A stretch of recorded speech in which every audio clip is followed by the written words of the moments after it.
ایک دن عمر نامی لڑکا اپنے محلے کی ایک پرانی کتابوں کی دکان میں جاتا ہے۔ دکان میں موجود بوڑھے دکاندار نے اسے ایک پرانی سنہری جلد والی کتاب دکھائی اور کہا، یہ کوئی عام کتاب نہیں، یہ ایک جادوئی کتاب ہے۔ جو بھی کہانی تم اس میں پڑھو گے وہ حقیقت میں بدل جائے گی، لیکن یاد رکھنا اسے بہت احتیاط سے استعمال کرنا ورنہ خطرات ہو سکتے ہیں۔ عمر کو کتاب بہت دلچسپ لگی اور اس نے فوراً اسے خرید لیا۔ گھر جا کر عمر نے کتاب کھولی اور پہلی کہانی پڑھنا شروع کی، جس میں ایک خوفناک جنگلی شیر کا ذکر تھا۔ جیسے ہی عمر نے کہانی ختم کی، اچانک اس کے کمرے میں ایک حقیقی شیر نمودار ہو گیا۔ شیر کی زوردار دھاڑ سے عمر گھبرا گیا، لیکن جلد ہی اسے یاد آیا کہ یہ جادوئی کتاب کی وجہ سے ہوا ہے۔ وہ فوراً کتاب کی طرف بھاگا اور تیزی سے شیر کی کہانی دوبارہ پڑھنے لگا۔ شیر واپس جنگل میں چلا جاتا ہے اور جیسے ہی اس نے یہ جملہ کہا، شیر غائب ہو گیا۔ عمر نے سکون کی سانس لی اور اس کی کتاب کی جادوئی طاقت کا اندازہ ہو گیا۔ اب عمر کو یہ کتاب بہت دلچسپ لگنے لگی۔ اس نے سوچا کہ کیوں نہ اس کتاب کے ذریعے حیرت انگیز چیزیں اپنی زندگی میں لے آئے۔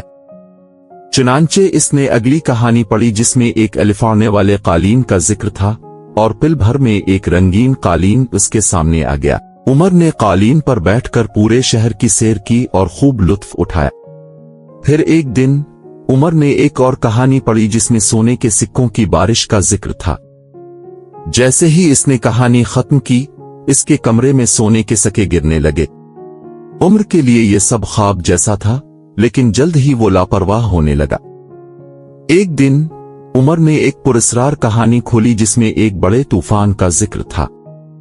کہانی میں کہا گیا تھا کہ جب آسمان پر سرخ بادل جمع ہوں تو ایک خطرناک طوفان دنیا کو اپنی لپیٹ میں لے لیتا ہے۔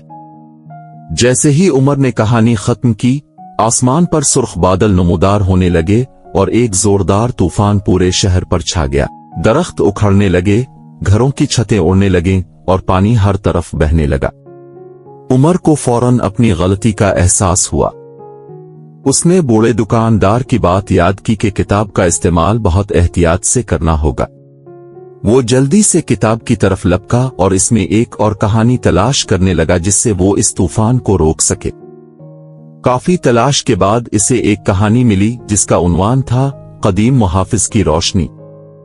اس کہانی میں لکھا تھا کہ تباہی کو روکنے کے لیے ایک قدیم جادوئی محافظ کو بلانا ہوگا، لیکن یہ صرف خالص نیت اور دل کی سچائی کے ساتھ ممکن تھا۔ عمر نے وہ کہانی پوری دلجمی سے پڑھی اور اچانک آسمان سے ایک روشن کرن زمین پر گری، جس سے طوفان آہستہ آہستہ ختم ہو گیا۔ بادل چھٹنے لگے اور حالات معمول پر آ گئے۔ اس واقعے کے بعد عمر نے کتاب کو احتیاط سے بند کر دیا اور طے کیا کہ وہ اسے صرف ضرورت کے وقت اور بہت احتیاط سے استعمال کرے گا۔